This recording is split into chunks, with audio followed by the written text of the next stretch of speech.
Hello and welcome to Happy Hour. It is February 27th, almost the end of the month, and I am Eileen Cook, and we are here today to talk about titles. So I know that Marie said she was having some title hell.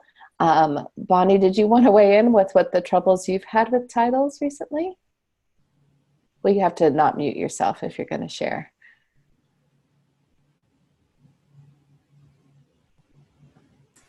Sorry, I was trying to respond to the other Bonnie because she's Okay. wondering about office hours. Oh, so many things. Okay. Your And thoughts my on copy titles. of Zoom resulted in a copy of my manuscript. Yeah, that's a little bit to send someone, I So what think. was your question again? Sorry. About office titles, have you had struggles with titles? Oh, I totally have had struggles with titles. I come up with this great title, and that's how I start my book. And then I do some research, and that title's already taken usually by 10 or 20 other people. That's a lot. And then I have to go find a new title, or it's been taken by someone who's, a New York Times bestseller. So you feel like they steal it. No, I think I can come up with good titles. It's just they're already taken. So trying to find titles that are still good but not taken is my struggle. Okay. Christy, do you have troubles with titles or do they come easy to you? Um, can you hear me? Yeah. Okay. Um, I'll often start with a title for my books.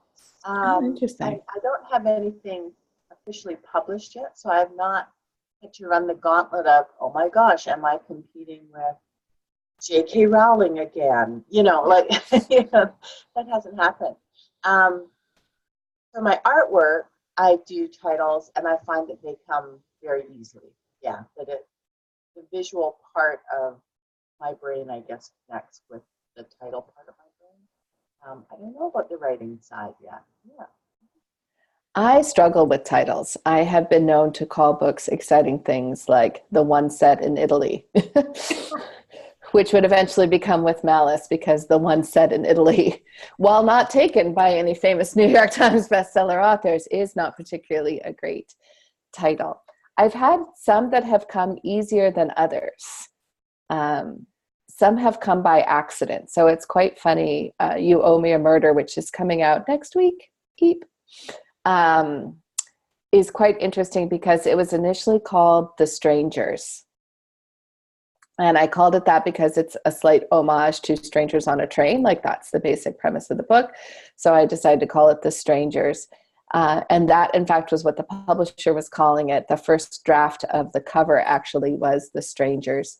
And when I was in New York and we were talking about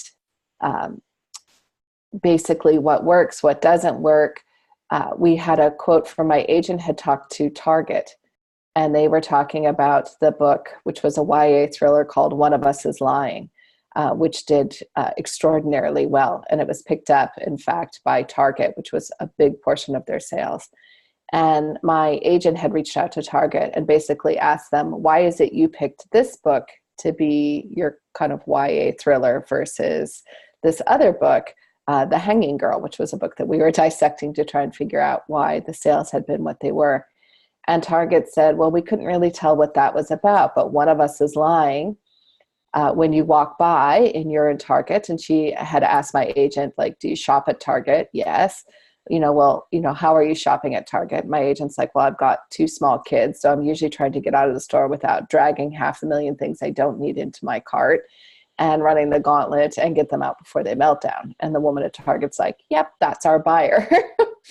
So people who are doing a million things. So when they walk past a book, they have to be able to tell from both the cover and the title what that book is about. And it has to pull them in some way, shape, or form. So we need a title that is like that. So we suddenly realized that The Strangers tells you nothing about the book. And so we were going back and forth, and we ended up I brought it up as a joke because one of my good friends, Kelly, called it You Owe Me a Murder, which is a line in the book. And so I threw it out as something that she had called it, that we had called it almost as a joke for a while. And both my editor and agent went, yes, that's an interesting title. That's the one we should go with. And in fact, then that did become the title. So we switched the title. So I'll be very interested to see how the book does, because I do think the title is intriguing and pulls you in. So people will see if they look in the chat window, a lot of what I'm going to say today, I have stolen. Just being open and honest with that. I have stolen it from iUniverse, had a PDF that they were doing that was basically on how to choose a book title. And so I thought that was a really useful document. So you don't have to scramble to write down what I'm saying. Pretty much everything I'm going to say is coming from that document. But things that they talked about. So the idea of keeping it short, which you could argue You Owe Me a Murder is not particularly. But the reason that they're arguing for keeping it short is it's sticking. There's nothing in the chat window? Okay, weird. I can see it. I can see it too, Eileen. I can see it. Who can see Okay. it? Marie can see it. It's not just Maybe me. you just sent it to Maria, not to all of us. No, it says me to everyone. Okay, Bonnie can see it too. Weird. I can't see anything. Neither can Natasha. Oh, there it is. Scroll up a bit, maybe. No, No. I can see it now. I can see Okay, it. I cut and pasted again. So now you can see it? Okay, thumbs up. Yay. So one of the things that they're talking about is when you have links and so forth, if you have a shorter title, the entire title will fit in the link. I think short is also around the idea of making something that's maybe easier for people to remember, something that will, easily appear on digital devices, all those kinds of things. So they were kind of with the idea of at times having subtitles if you wanted something longer, but a shorter title as a title, which I think is easy to sort of go with. One of the things that they are talking about is basically easy to enunciate or say. And that is the basic idea of, and if you've ever had this experience where there was a book that had a really complicated or convoluted title, you're standing in the bookstore trying to remember what it is, and it can be embarrassing if you're like, it's some title that's in French. So with the exception of, I think, Marianne, who speaks French well, the rest of us are all like, it was, something, something Paris, because we don't want to try to take our high school French out and enunciate it. So thinking about ease of saying.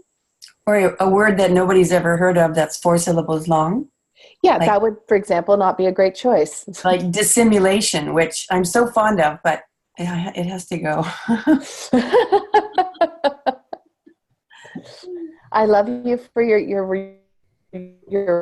word. Yeah, I would let that one go. I can imagine myself people being disassimilated. I don't remember that book by Marianne Clark. So you're trying to look for things that are easy to remember, simple. One of the things that they talk about was descriptive. Mm-hmm. So thinking about something that says something about the book that might have some kind of connection to that.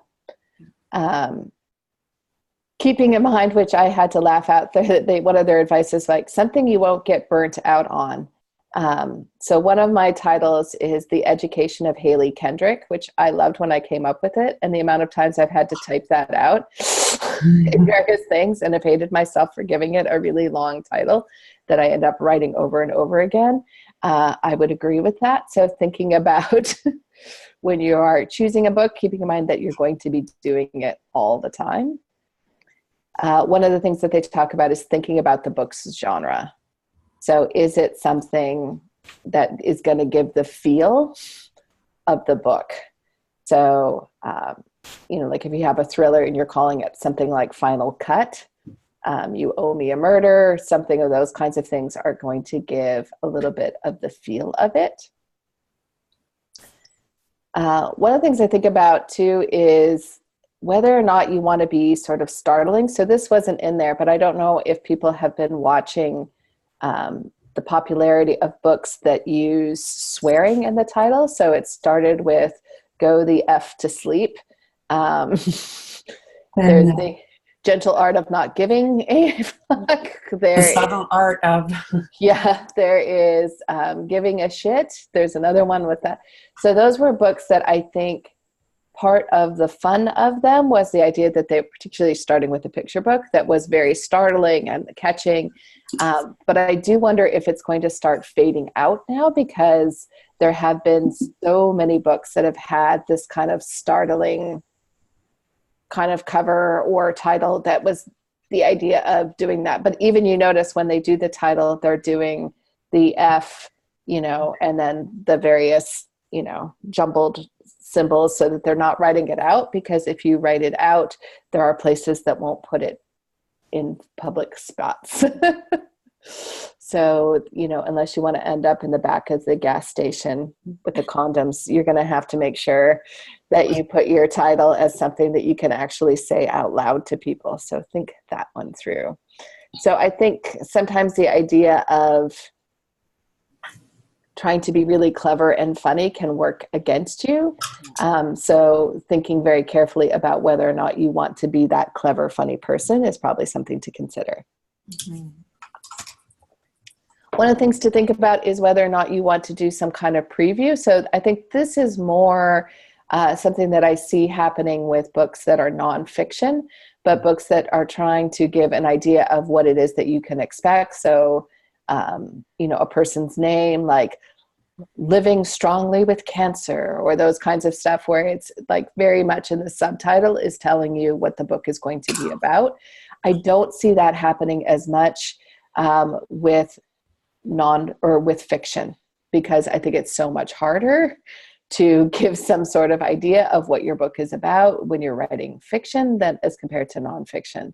I don't think anyone in this particular group is doing nonfiction, maybe Bonnie G, but nonfiction, I do think it is way more useful to look at something in a subtitle. Yeah, I actually read the book that Marianne just put in the chat called Girl Wash Your Face, which is a nonfiction book about like basically pulling on your big girl panties and moving on with life. And I think the subtitles was like Lies That We Tell Ourselves and How to Get Over Them. But that title worked for me in a way because that's the kind of advice that my mom would give me. Go wash your face and then everything feels a little bit better. But it can work against you as well. So that is something to think about. But thinking about giving a preview if you're doing nonfiction is a really good idea. Now, the next one is important if you are thinking about doing indie publishing, and probably less important if you're thinking about going traditional, because it's probably not in your control.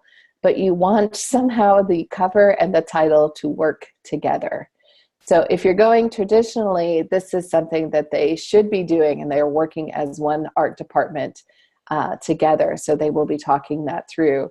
But if you are going indie, then it's definitely something that you want to be thinking about as you're selecting cover designers and talking about images, is what is it that you want to sort of come together as a complete and total package.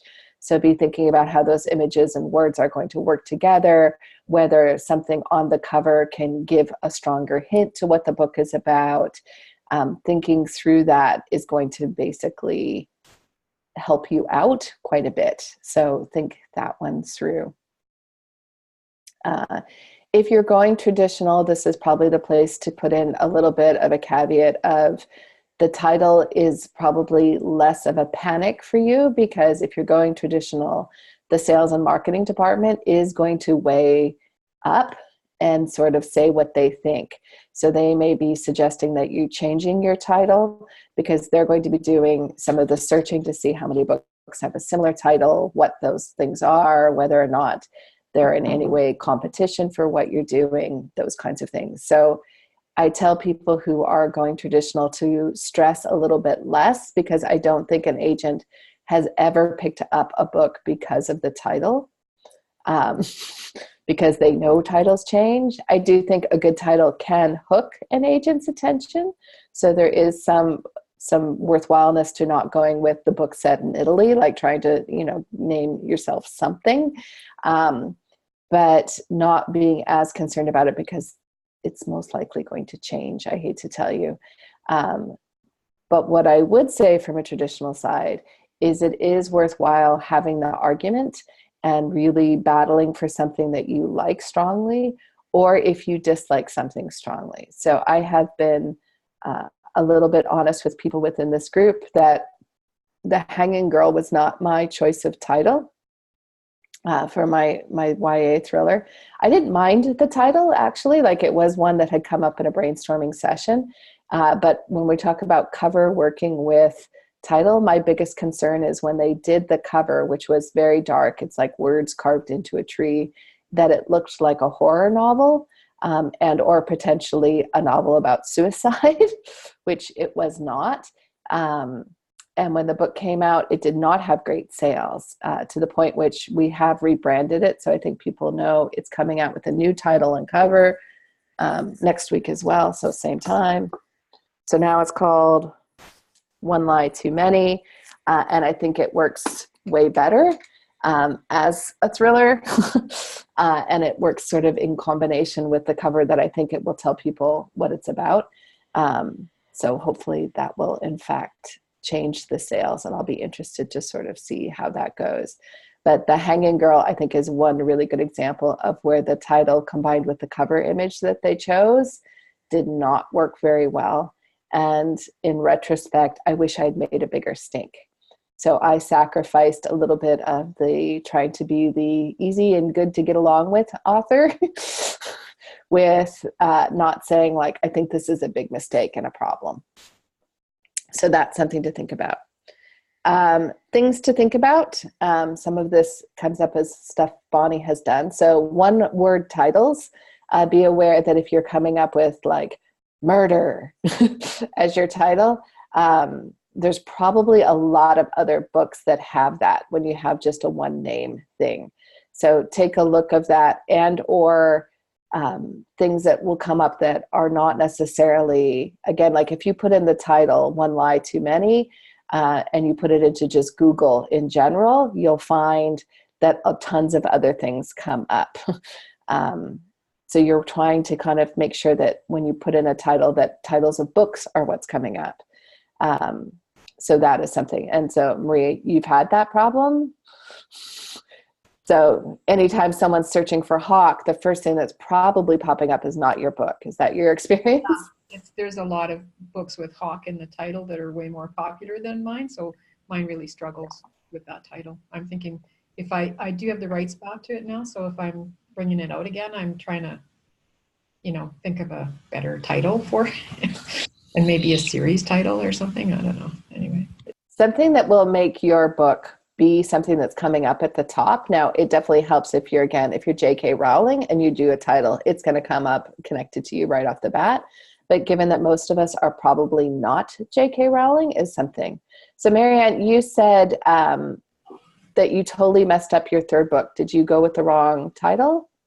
Everything was wrong. And I don't, it was only a year ago, but it had a different cover. It had a different title the whole time I was writing it. And then I got the cover designed to go with the story and the title that I had. And then at the last minute, I decided that title was so banal and not descriptive to anyone but me that I had to change it. And I came up with another title, which I thought was clever.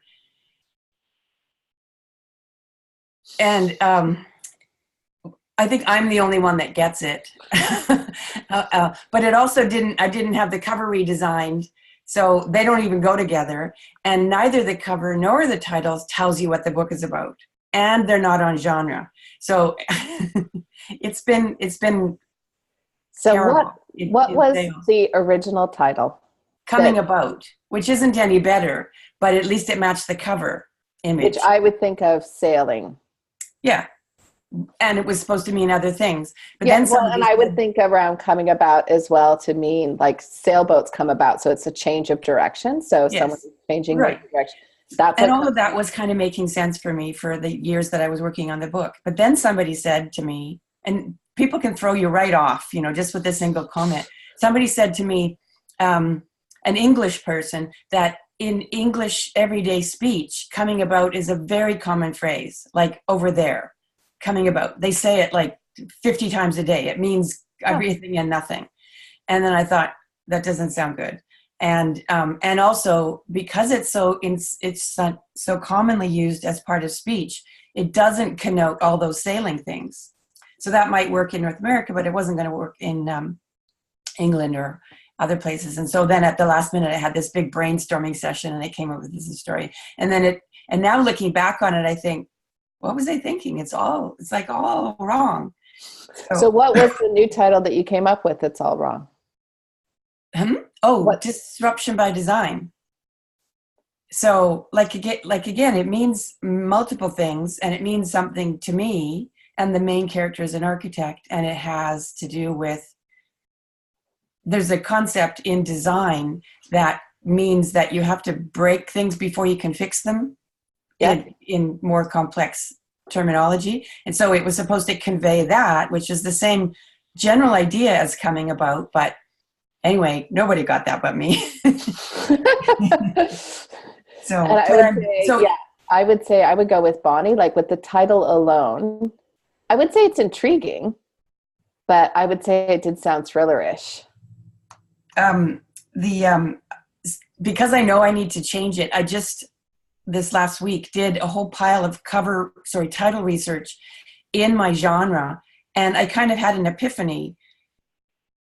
So I don't know why I didn't do that research before, but you know how your book, I don't know if this is a recent trend or a lasting thing, but particularly in women's fiction, the thing that's hot right now are phrases with inclusive pronouns in the tradition of the way we were, or me before you, that sort of thing. I went through looking for titles, and I made a list of 70 really good comps in my genre, and they all have titles like that, After You Left, or It Ends With Us, or, and I realized this is a massive trend. I don't know how long it's been going on, years, but then I tested it with a few people, and everybody seems to think, oh yeah, that's your genre, and they get it. And it's kind of like that woman in Target, who's going by in a big hurry. There's something about a partial phrase that has inclusive pronouns that tells you quite a lot about the book, at least right now. Well, and I think part of what you're putting your finger on, and there's some good questions in here that I want to sort of get to, is the idea of there are things where titles go through phases, where there's like, for a while, if you were writing a thriller and you didn't put girl in it, you might as well have forgotten the whole thing, because everything was girl on a train, the girl in the window, the girl, like everything was girl. And it was a shorthand to basically tell people, like, yes, this is a thriller novel about a woman in peril. So it was a very clear way to do it. Natasha put in the window that it tells you about relationships. And I do think it does pull in a feeling of more women's fiction versus romance, which I think is a good fit for your books. Yeah. And I think there's something about inclusive pronouns too that subtly invites people into the story. Yes. Like it's about we or us or me or I, or in some way they want to, like right away you want to know about that person and what, and then there's more, like you're trying to do more with the words to convey something, but some of them are very vague. Except for that thing. They're very solidly on genre. Yeah, This Is Us, the TV show. That's right, Natasha. That's a really good point. Right on trend, right? So I think thinking about that, so I'm going to kind of jump back to the article for a minute to hit a couple points, because I think there's some really good stuff in here that is coming up in general, which is doing a search. So one of the big things that they talk about is actually doing the research that, Marianne was like, oh, should have maybe done that first. But really sitting down and thinking about what other books are similar to yours, what other books have similar comps to yours, what are they using, what's happening in your genre in general. So not just books that are your comps, but in general, kind of thinking about what you're going to do and taking that. certainly if you are doing with a traditional publisher, one of the best things that you can do is collect things that you feel are similar or in tone to what you want to have and giving them to the cover design team. They will take a look at that.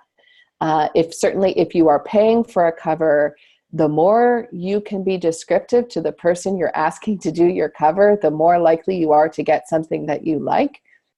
And the amount of times that I hear people say like, oh, I know you're the artist, like you do, like, but the truth of the matter is you probably do have an idea about what you like. So be sending them things and saying, I'm wanting something that feels similar in tone or feel to this. If you remember, Chicklet went through a phase where they would do almost a single cover and it would be like one iconic image. So it would be like 2 wedding rings hooked together or a cupcake, but like it would be like a very pastel cover and then one thing on it. Then we went through the cartoon women cover phase where everything had cartoon women covers. I would still say there's a lot of women fictions where we're into what I call disembodied women parts. So you're seeing a woman like just from like the neck down. You're seeing just this kind of certain part of just the legs, just their hands, those kinds of things. There are a few subsets, like patterns that you have to decide which one. That's what I'm trying to do, decide which one I'm going to jump on. And thinking about like what feels like that for you. So keeping in mind, again, if you're thinking about something clever, like if you're using punctuation, like are people going to remember that it has a certain punctuation in it? Because your book might not come up if it doesn't have that same punctuation, if they're not going to think about it. Being careful about sort of any unintended connotation. So I think this is what you were trying to avoid, Marianne, where it was like, oh, coming about means in the UK, you know, this kind of maybe different thing. So it wasn't a swear word or anything like that, but sometimes there is a kind of idea like there are certain things that mean something very different in a different culture and whether or not you're going to want it there. If you're going indie, I think one of the things to think about is how big, for example, I would have asked you, Marianne, like how big is your audience in the UK? Like you know, if you're selling 80% of your books in the North American market and 20% in the UK, like maybe the fact that coming about has this different meaning in the UK may not be a huge issue. Or again, you might just want to pick something totally different, but that would be something I think to think about. One of the things that they talk about is, you know, don't pick a title that doesn't say anything. And I think that's really hard to do because again, like if you're doing nonfiction, you really, really have to be clear, I think, because you're wanting to do almost that story brand thing where you want to tell people this is the question that you have that I'm going to answer in the book. This is 20 tips to lose weight at over 50. Like you are very specifically telling people this is the book, this is who my target audience is. And if you're vague, then you're going to miss that target audience. With fiction, I think a lot of titles are vague, but I think what you do have to do is to get back to that idea of how are you going to send a feeling or a tone or raise a question or intrigue the reader or, like as Marianne was talking about, inviting them in.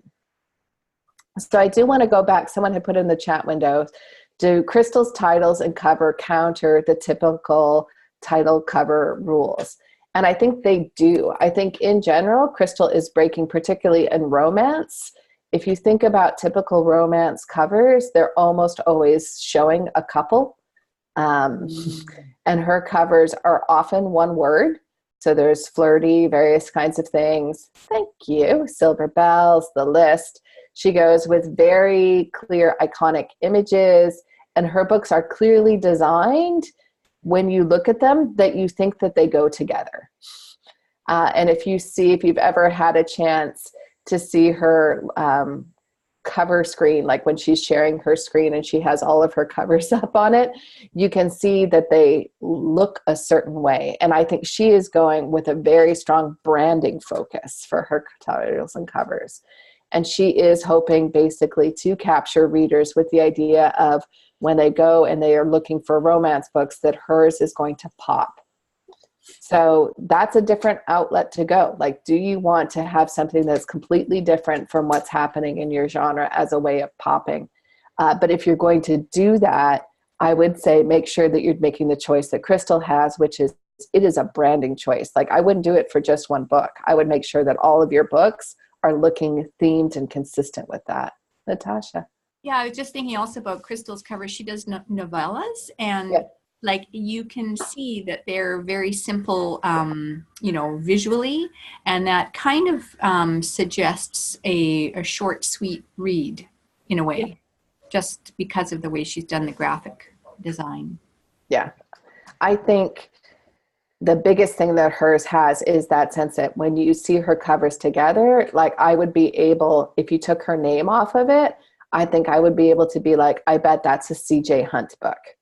I would have a very clear sense that that belongs with that. When you see them all together on her website, they have a look and a feel that goes together, that is sending that. So part of it, I think, is, are you trying to match with your other books? Like, these are my books. This is what you're going to get. Or are you trying to kind of match a little bit more with genre?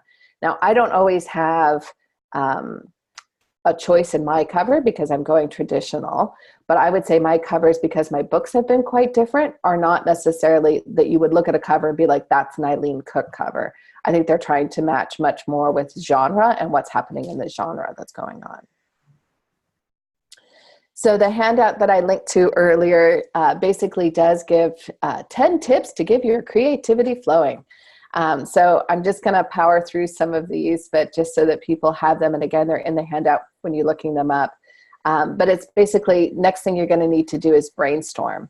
And this is one of the biggest things is, trying out different titles. So, consider, like, what is your book really about? Is there a theme or a universal concept?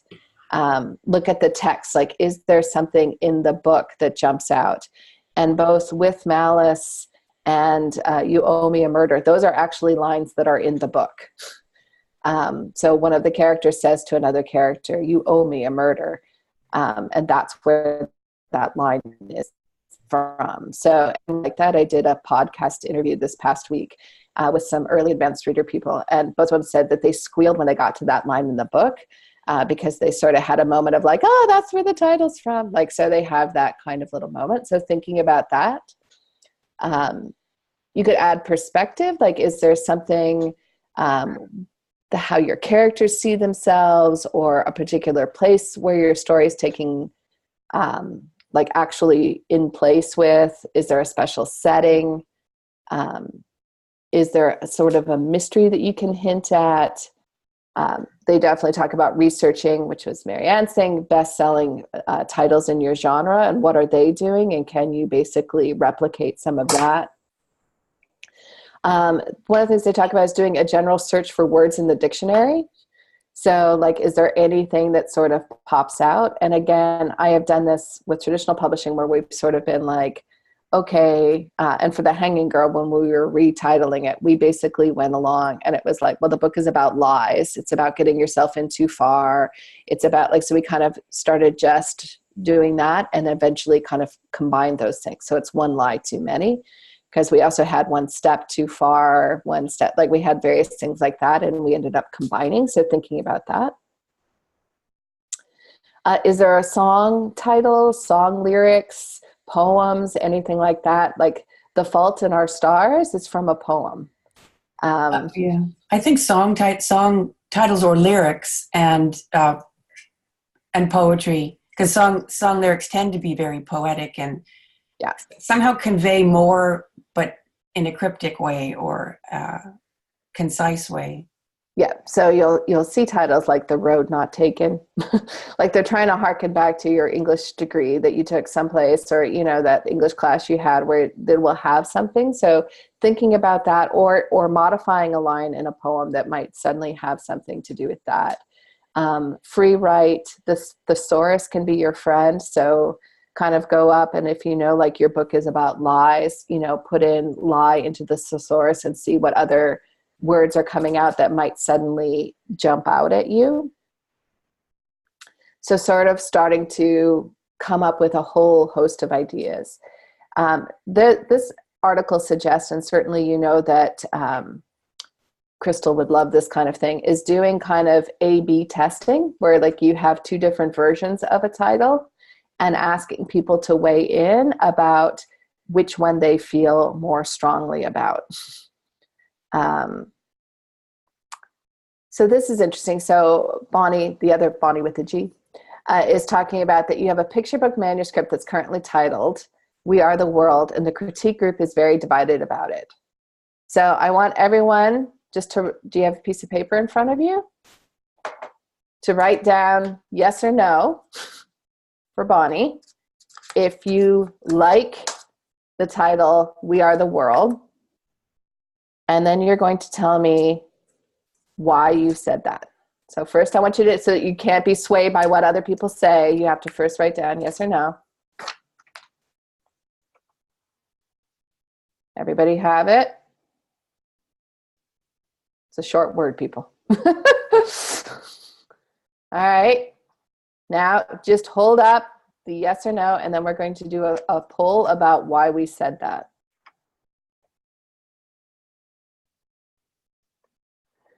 So tiny, Bonnie can't, like, you can't just, it was yes or no, people. Yes or no. Okay, we have a yes, a no, another no. Marianne, were you a no or a yes? All right, so Christy, I want you to say why you said yes. Right away, I do think of the song, We Are the World, but I also, as an artist, I think of, and because this is a picture book, I think how brilliant it is of visually what that could mean on a cover with children of all different nationalities, sizes, shapes, whatever it is. Yeah. So to me, it struck me more visually. Yeah. All right, Bonnie Jacoby, you said no, and you tried to tell us why in a long thing. So now you can say. It's too generic for me, and I instantly think of the posters that are like a world with a bunch of children around it, and they're plastered all over every school about, you know, inclusivity and stuff, and that doesn't tell me what the book's going to be about. Okay. Marie, I think you were a no too. Partly because it is the title of a song, and if I got a book like that, I would expect the song to be in it, and if it wasn't, I'd be disappointed. And the other thing is, it's just too passé now. Like it's not a new song. It's kind of, it was the big thing for a while, and it's kind of out or just done too much now. Like Bonnie was saying, the posters are everywhere. You kind of, it's sort of like been there, done that, you know. Okay. All right, Natasha, you were a no. I agree with everyone else as well. I wonder if, you know, using a title like that would invite your work to be subverted under the sort of whole umbrella of what We Are the World is, and it would kind of be buried amongst the more popular stuff. So. Okay. And Marianne. I agree with what everyone else has said. And in addition to that, because I felt it was the kind of thing that, I don't know, policymakers try to say to teachers rather than something that you would try to draw a child into a story, because the child's perspective is very small and personal. Yeah. And We Are the World has this kind of top-down perspective that's too broad to appeal to a child who wants to read stories about people like them. So even though that might be the message, I think you have to look at the point of view of the desired reader, if that's how you're trying to get the book out. Would you prefer I Am the World? I think that would go part way to doing it, yeah. So I said, I don't know, it's like, it depends on the age group, you know, but you almost, I think that's why there are a lot of character names on kids' books, because kids are drawn to others like them. So if you have, you know, Jillian Jiggs or Fancy Nancy or whatever, something that's kind of kid friendly, to to make them feel like, okay, this is a book that I can relate to, that I will be interested in. That's going to say something about my life and my, not they don't think that way, but that's going to appeal to them that way. So I said no for a different reason than all of you, although partly. I said no because it does make me think of the song. And just because I've recently been reading that there's that documentary coming out about Michael Jackson being a child molester, and I associate that song in part with him. So I'm wondering if there's going to be a backlash against that kind of thing, and whether or not somebody would be like, well, I'm not buying a picture book. Like, not that he was that song, but that he, certainly is someone that I associate with that. So is that helpful, Bonnie, or did that just make things more complicated for you? I think you're where you can't talk, so we'll let you chat in the window here. But I'd be curious. Oh, okay. I think that is so interesting. It's fascinating. Yeah, I mean, I think those are all similar reasons why, not the Michael Jackson video, because I didn't know about that, and I don't think my critique group did either. But yeah, I think a lot of people, the people who didn't think it was a good idea, it was for the same reasons. Yeah, maybe it just won't ever work. I guess what I was thinking about was, it's a concept book, so there's not a sort of character story going on. And I sort of was thinking that, our generation is very attuned to that song and all of that, but that, millennials and Zers and the people, and aren't necessarily as as bound to it the way we are. So that was one of the things I was thinking that might make it okay. But I don't know. I don't know how, Well, grandmothers also buy books. Yeah. What'd you say? I said grandmothers also buy books. Yes, Yeah. of course they do. Yeah, Right. but I just didn't think it would be as universally recognized, I guess, by people, in their 30 and under or something like that. I think it would be all make excellent points. Yeah, I think it'd be really interesting to, do a further questions of people, right? Like, and asking, like, what do you think of this title and why do you like it or not? I think, one of the things that Marianne said that I want to come back to, because I think it's really useful, is take in all that information and then go with what makes sense to you. Like, don't let yourself get derailed by one person's feedback. So someone who says, oh, that makes me think of Michael Jackson being a pedophile. Like, I might be the only person who gives you that feedback. And it probably could be because, I read a story about that this morning when I was, getting up and getting ready. So it's fresh in my head and I'm thinking about all of that kind of stuff. But those would be the kind of ideas of getting testing and getting what feel that people come with that, and then going with ultimately your gut. But the brainstorming process is huge. And I think including other people in that can be really helpful. Thinking about whether or not you need to have a subtitle or a series title. And that might be a place where you put something in. So I know, for example, Bonnie really liked Dragon Girl as an option, but we felt like that was used in a lot of different places. So it might be, of course, I can't think of a single thing at this moment. The Magic of the Eggs, a Dragon Girl series, book one in the Dragon. So there may be a way to pull it in as a series title, but not as necessarily the book title. So that may be something that you look at about how to kind of use those things. So with all of that said, any questions about titles or how to come up with a title? Because I think in summary, what you want to think about is you want something that's easy to spell, easy to remember, easy for someone to put in a window and find, which means if it's too simple and too easy to remember, it's going to be Hawk, and they're going to, end up on the National Geographic website and not on your book page. So, trying to think about if you're using something that maybe you have kind of a subtitle or something that's going with it that will make your book pop up and be unique. Being aware that things do have different feelings for people. So asking them about what the feel is for them. So I go back to Marianne's title, where suddenly it felt like it was a bit thrillery, your sort of second title. And that, again, that kind of goes to the next one, which is making sure it somehow fits with the cover, that the cover either adds to the mystery, but you don't want it to add to confusion. So I often point out that that's two different things. There's confusion, which is, I have no idea what that means.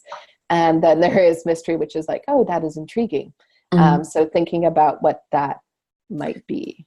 Another issue is finding one that you really like and then discovering that there's actually 2 or 3 or 5 other books that have that exact title. And then trying to decide whether you want to do it anyway, because sometimes you do.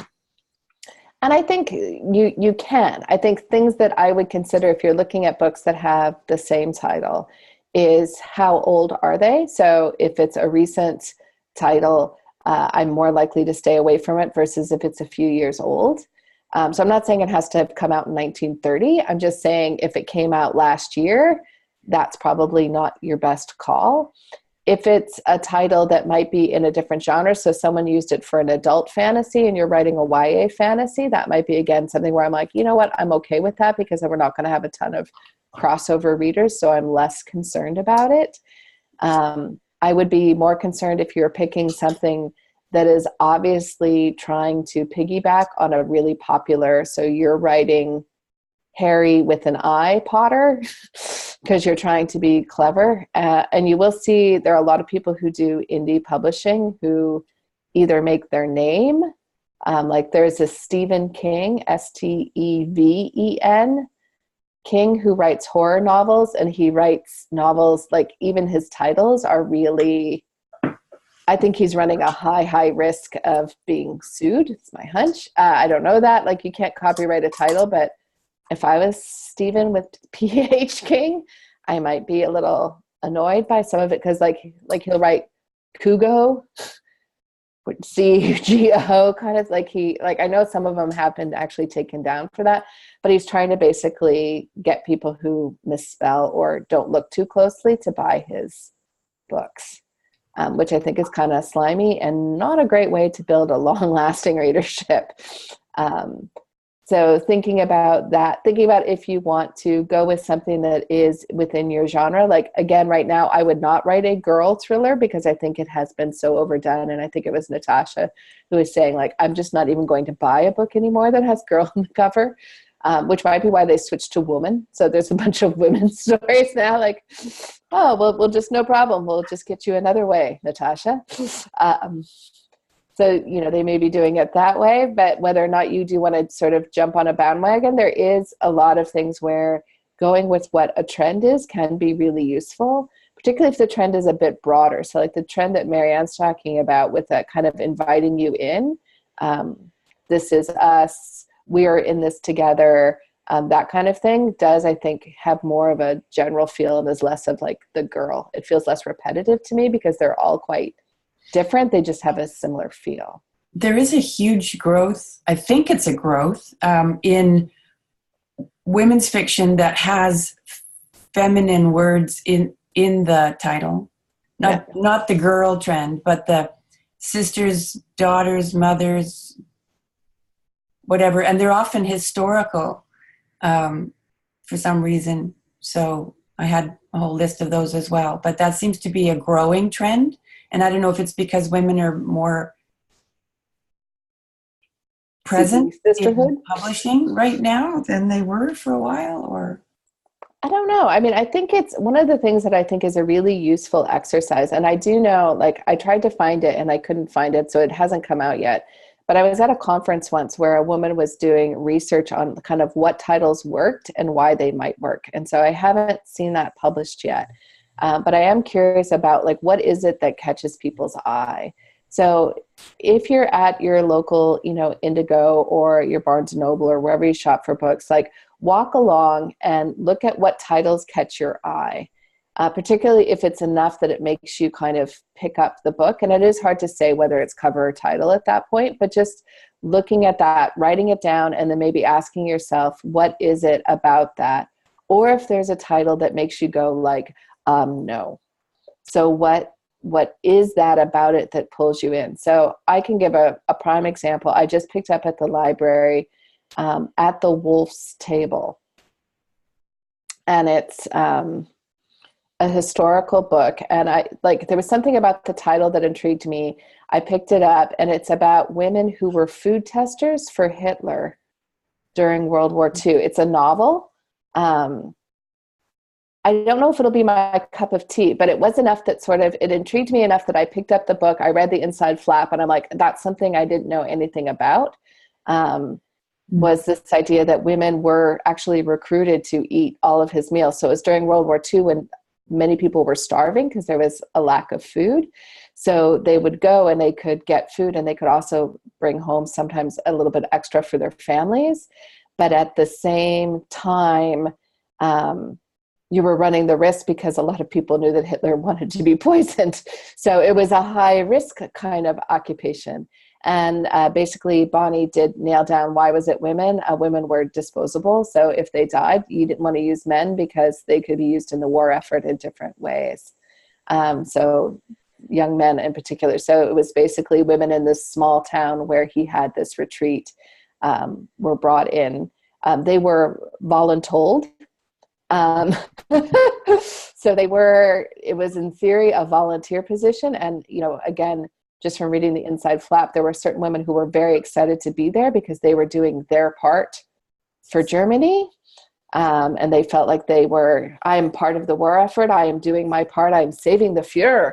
And other people who are like, I'm starving and he's getting butter and things like that. And I, am pregnant and I need calories.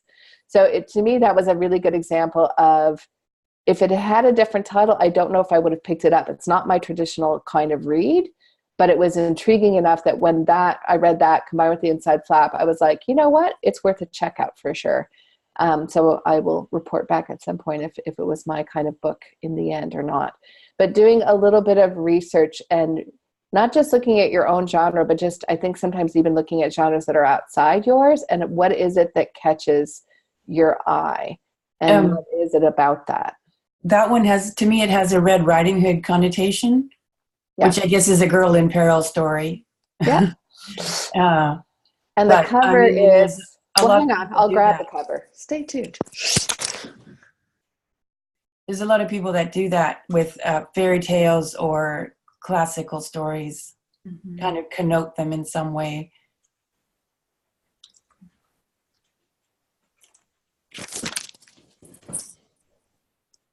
So it does have the historical or women's fiction part of a woman's body.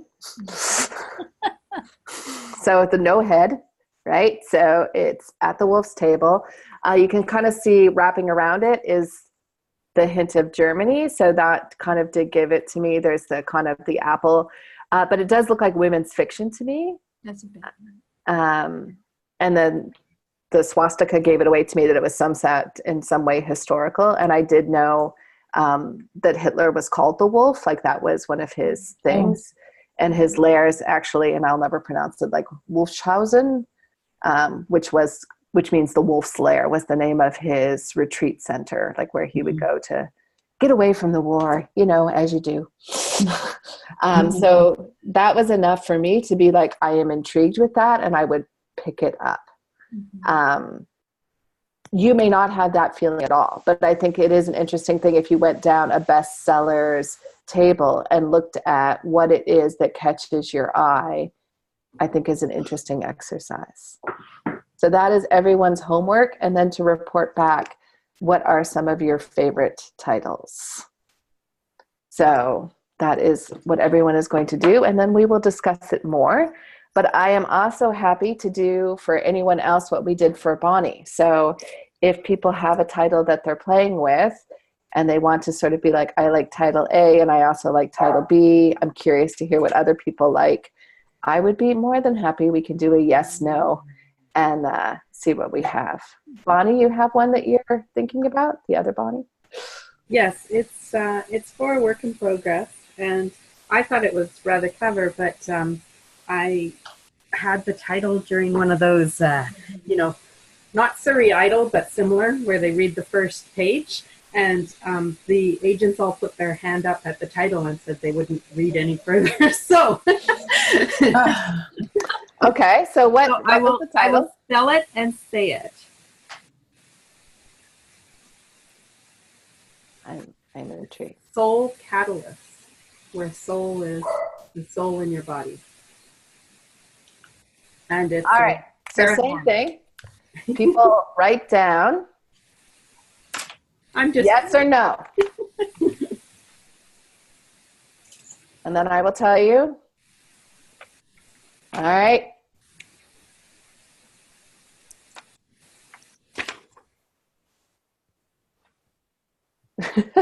Marianne. Marianne, are you a yes or a no? Soul I can't Catalyst. decide. Can't decide. I can't decide. She said, I'm sitting here with my pen poised, and I Okay, so an undecided, and the rest are all no.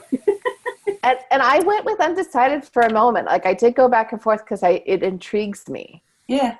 It's It does intriguing. intrigue me, but I worry that one, people are going to misspell it all the time. So they're going to be putting in soul, SOLE, catalyst, and not finding the book. I also wondered if teens would spell catalyst right. Yeah, it doesn't Exactly. sound like your genre exactly. What the reason Well- I didn't like it is because, or I don't like it is because I don't know what it's about. Right. I mean, what we were talking, like I don't even exactly in genre. I don't even know. Is this, could it be science, catalyst, right? Horror? It's like part of me was like, is it horror? I don't know. It's I think that a couple of things. Number one, in general, even with adults, but with teens especially, like soul is so abstract. It's not a regular thing that they think about or know about. And then catalyst is an SAT word. It's like it's a writers like it. SAT word. So I think that those are two turnoffs for the teen. And it also really sounds to me like a nonfiction book about like a personal growth book.